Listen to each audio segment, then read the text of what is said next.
आज हम देखेंगे एक्सरसाइज 2.4 का कुछ बेसिक कॉन्सेप्ट है। पहले ये हम देख लेंगे, उसके बाद क्वेश्चन सॉल्व करेंगे। तो दिया है लीनियर इक्वेशन, कंसिस्टेंसी, इनकंसिस्टेंसी। कैसे जानेंगे कि कौन जो इक्वेशन दिया है कंसिस्टेंसी है कि इनकंसिस्टेंसी है। तो देखिए दिया है consistency linear equation, the system of equation having one और more solution is known as consistent. यानी कि जो भी इक्वेशन दिया है उसको सॉल्व करने के बाद अगर उसके एक या एक से अधिक सॉल्यूशन आते हैं तो वो कंसिस्टेंट है। और are consistent as has unique solution whereas an infinite solution. जैसे अगर आगे हम जब क्वेश्चन सॉल्व करेंगे तो हमको समझ में आएगा यूनिक सोल्यूशन भी हो सकता है या इनफाइनाइट सोल्यूशन भी हो सकता है। दूसरा हम देखते हैं इनकंसिस्टेंट क्या है। दिया the system of equation having no solution is known as inconsistent. यानी कि जो भी इक्वेशन दिया है उसको सॉल्व करने के बाद अगर कोई सोल्यूशन नहीं आता है तो वो क्या हो जाएगा, इनकंसिस्टेंट। और अगर किसी इक्वेशन को सॉल्व करने के बाद एक या एक से अधिक सोल्यूशन आते हैं तो वो है कंसिस्टेंट। तो देखिए दिया है condition of consistency and non consistency of A system of linear equation. Condition क्या है, मतलब कैसे इक्वेशन दी रहेगी तो हम निकालेंगे। If A X equal to B be a non homogeneous system of linear equation in n unknowns and c equal to a combination b b its augmented matrix। हम क्या करेंगे, जो भी इक्वेशन दिया हो ए एक्स इक्वल टू बी निकालेंगे, उसके बाद ये क्या है, ऑगमेंटेड मैट्रिक्स है। इसको हमने आगे के चैप्टर में हम ये पढ़ चुके हैं आर्गुमेंटेड मैट्रिक्स क्या है। ठीक, तो पहले हम ए एक्स इक्वल टू बी निकालेंगे, उसके बाद ए कॉम्बिनेशन बी निकालेंगे, यानी कि ऑगमेंटेड मैट्रिक्स निकालेंगे। और जब हम आर्गुमेंटेड मैट्रिक्स निकालेंगे तो ए वाले और बी वाले, यानी कि पहले तो ए वाले को ध्यान देंगे कि इसको हमको अपर ट्रायंगुलर मैट्रिक्स में चेंज करना है, ए वाले को। और जो चेंज ए में होगा वो चेंज बी में भी होगा, बी का जो होगा मैट्रिक्स उसमें भी चेंज होगा जो ए में चेंज होगा। Then the system will be consistent if rank of A equal to rank of A combination B. क्या कह रहा है, कंसिस्टेंट कब होगा, तो जब रैंक ऑफ ए, रैंक कैसे निकालते हैं हमको मालूम ही है, जब इसको हम अपर ट्रायंगुलर मैट्रिक्स में चेंज करेंगे। क्वेश्चन सॉल्व करेंगे तो समझ में आ जाएगा, लेकिन एक बार इस चीज को समझ लेते हैं कि कोई भी इक्वेशन दी हो तो हम कैसे सॉल्व करेंगे उसको।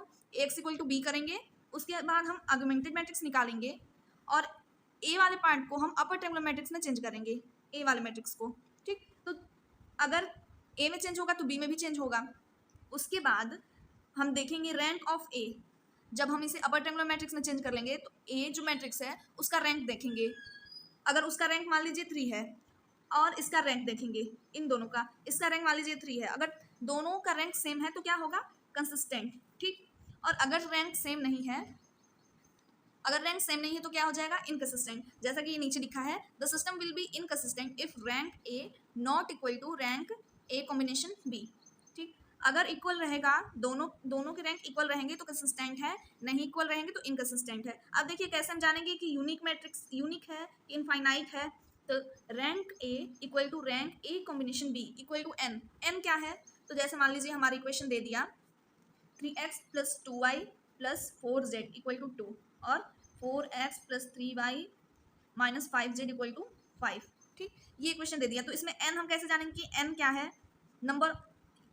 तो देखिए x y z 3 है तो इसलिए n की वैल्यू क्या होगी, 3। अगर हमारा 3x plus 2y equal to 5 कर दिया और 5x plus 4y equal to 3 कर दिया, तो इसमें n कितना रहेगा, x y, यही तो दो हैं तो इसमें n 2 रहेगा, और इसमें x y z है इसलिए n यहाँ पे 3 रहेगा।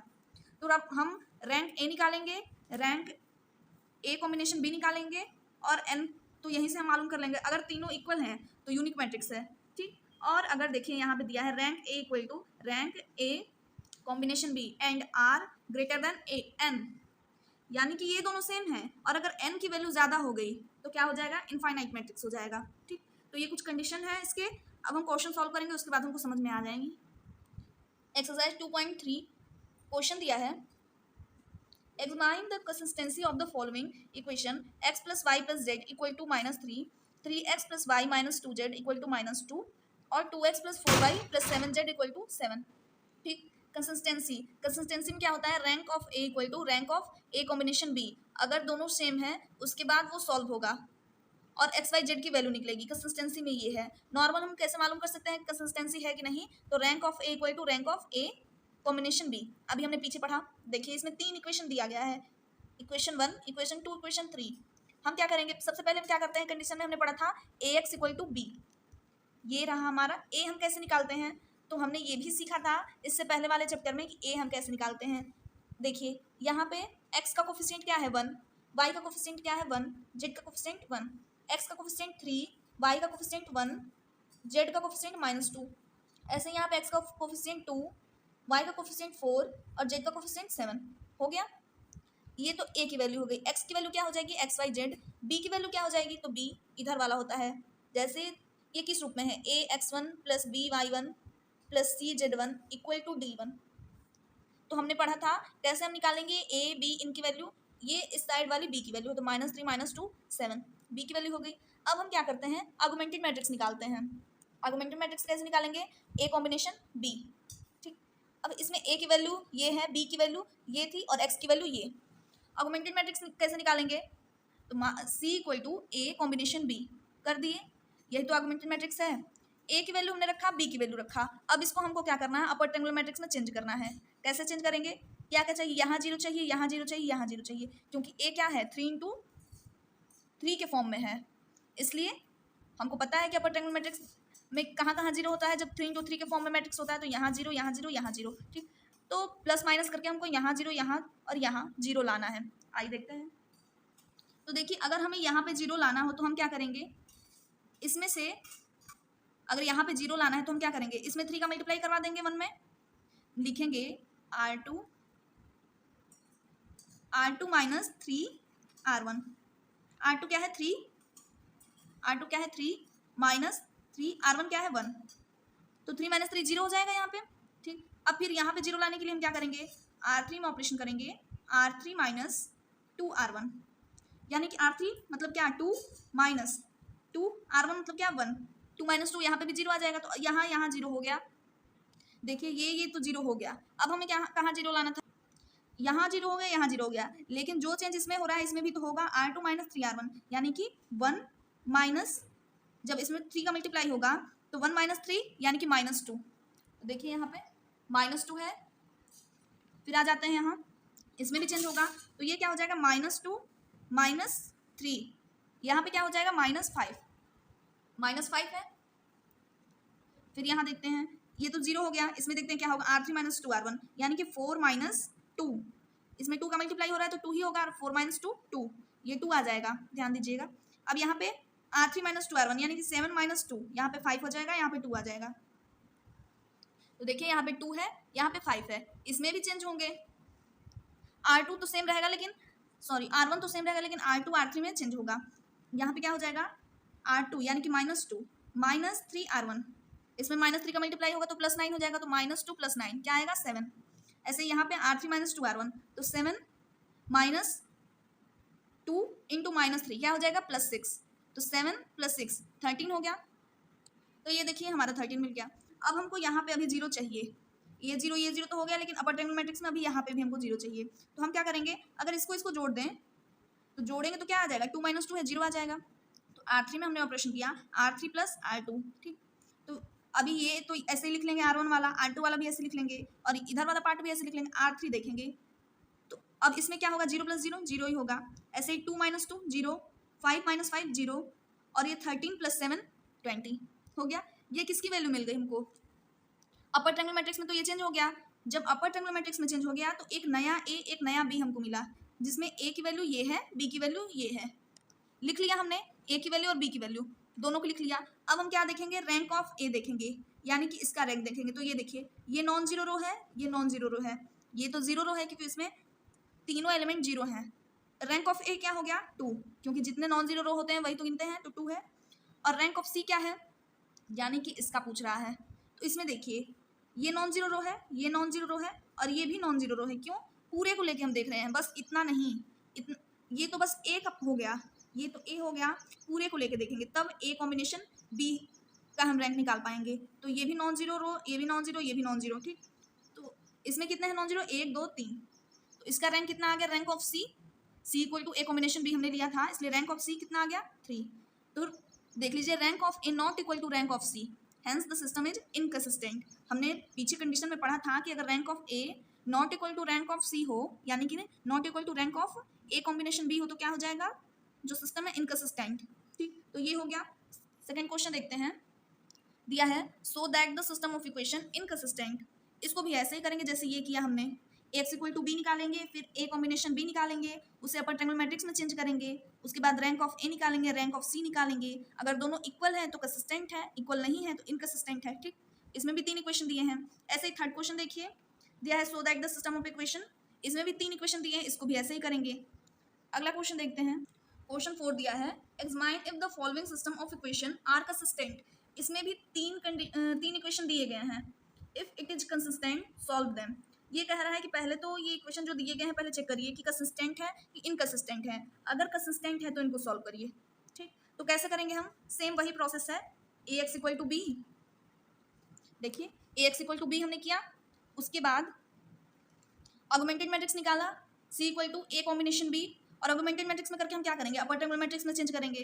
ठीक, इसे अपर ट्रायंगुलर मैट्रिक्स में हमने चेंज किया, उसके बाद देखिए ये हमारा अपर ट्रायंगुलर मैट्रिक्स में चेंज हो गया, तो हमको एक ए की वैल्यू मिल गई, एक बी की वैल्यू मिल गई। अब क्या देखेंगे, रैंक ऑफ ए देखेंगे, तो इसमें देखिए non zero row, non zero row, non zero रो, कितना रैंक हो गया, 1 2 3, रैंक ऑफ ए 3। ठीक, इसका देखेंगे non zero row, non zero row, non zero row, इसका भी रैंक कितना आ गया 3, तो rank of A equal to 3, rank of C equal to 3, दोनों है इक्वल, तो जब इक्वल रहता है तो क्या रहता है, कंसिस्टेंट रहता है, hence the system is consistent with unique solution. Unique solution क्यों कह रहा है, कैसे हम जानेंगे यूनिक सोल्यूशन है, देखिए rank of A equal to rank of C, हमने यूनिक सोल्यूशन के लिए क्या पढ़ा था कि rank of A equal to rank of C equal to M, तो इसमें भी जो इक्वेशन दिया था एक्स वाई जेड 3 थे, इसलिए एम की भी वैल्यू क्या है 3 ही है, इसलिए ये यूनिक सोल्यूशन है। जब rank of A equal to rank of C equal to N होता है तो वो क्या होता है, यूनिक सोल्यूशन होता है, और अगर एन की वैल्यू ज़्यादा होती तो क्या हो जाता, इनफाइनाइट सोल्यूशन हो जाता। ठीक, इससे हम जान जाते हैं कि यूनिक सोल्यूशन है कि इनफाइनाइट सोल्यूशन है। उसके बाद देखिए अब कहा था क्वेश्चन में कि अगर कंसिस्टेंट है तो सॉल्व करिए, तो सॉल्व हम कैसे करेंगे, फिर वही आ जाएंगे ए एक्स इक्वल टू बी पे, उसको हमने सॉल्व वहाँ तो नहीं किया था ना, वहाँ पे तो बस दिखा दिया था ए एक्स इक्वल टू बी, उसके बाद ए कॉम्बिनेशन बी निकाला था। अब हम आ जाएंगे ए एक्स इक्वल टू बी पे, और ए की वैल्यू कौन सी लेंगे, जो ये नई वैल्यू ए की मिली है ये, और बी की भी वैल्यू ये लेंगे। ठीक, तो ए हमने लिया और यहाँ बी लिया, ये एक्स है, कैसे सॉल्व करते हैं, मल्टीप्लाई कैसे कराएंगे, 2 का मल्टीप्लाई एक्स से 2x प्लस 3 का मल्टीप्लाई वाई से 3y, 4 का मल्टीप्लाई जेड से तो 4z इक्वल टू 14, ये उसके बाद 0 का मल्टीप्लाई एक्स है तो 0 ही हो जाएगा, 7y plus 10z equal to 16, ऐसे ये 0 काम ही खत्म, minus 16z equal to minus 48, तो यहाँ से z की वैल्यू हमको क्या मिल गई 3, z की वैल्यू हमें 3 मिल गई। अब जब हमें z की वैल्यू मिल गई तो हम इक्वेशन 2 में पुट कर सकते हैं z की वैल्यू, तो y की वैल्यू मिल जाएगी, इक्वेशन 2 क्या है 7y plus 10z equal to 16, z की वैल्यू हमने पुट कर दिया 3, इधर चला गया, y की वैल्यू क्या आ गई -2, z की वैल्यू मिल गई, y की वैल्यू मिल गई। अब x की वैल्यू कैसे निकालेंगे, तो y और z दोनों की वैल्यू इसमें रख देंगे, x की वैल्यू मालूम चल जाएगी। देखते हैं, देखिए ये जो फर्स्ट इक्वेशन था उसमें हमने y और z की वैल्यू रख दी, x की वैल्यू मिल गई। ठीक, तो जब भी अगर दिया हो कि बस अगर इतना दिया हो कि बताइए कि कंसिस्टेंट है कि इनकंसिस्टेंट है, तब तो बस हम उतना चेक करेंगे, अगर दिया रहेगा कि अगर इनकंसिस्टेंट है तो उसे सॉल्व करिए, तो सॉल्व करके हमको एक्स वाई जेड की वैल्यू लानी पड़ेगी। ठीक, ये आपको समझ में आ गया। पहले हमने क्या किया, एक्स इक्वल टू बी लिखा बस, उसे सॉल्व नहीं किया, बस A X equal to B लिखा, उसके बाद augmented matrix A combination B लिखा हमने, और उससे जो ऑगमेंटेड मैट्रिक्स है उसको अपर ट्रायंगुलर मैट्रिक्स में हमने चेंज कर दिया। चेंज करने के बाद जब अपर ट्रायंगुलर मैट्रिक्स में चेंज हो गया तो एक नया ए एक नया बी हमें मिला। अब वहाँ से हमने रैंक ऑफ ए देख लिया और रैंक ऑफ सी यानी कि rank of A combination B देख लिया, अगर दोनों की वैल्यू सेम रहे तो क्या हो जाएगा, कंसिस्टेंट हो जाएगा। ठीक, अगर सॉल्व करने के लिए दिया है तो क्या करेंगे हम, ए एक्स इक्वल टू बी, अब उसके बाद एक्स इक्वल टू बी निकालेंगे। अब यहाँ पे ए की वैल्यू जो नई वैल्यू आई है वो लेंगे और बी की वैल्यू जो नई वैल्यू आई है वो लेंगे। ठीक, ऐसे सॉल्व करके हमको एक्स वाई जेड की वैल्यू मिल जाएगी, और अगर इनकंसिस्टेंट रहेगा तो बस वही काम खत्म, rank of A not equal to rank of C. 5वां क्वेश्चन देखते हैं क्या है, ये भी वही चीज़ है, इसमें भी यही बताना है, consistent, if it is consistent solve them, तो इसको आप खुद से करेंगे, अगर कंसिस्टेंट रहेगा तो आप खुद से सॉल्व करेंगे। ठीक,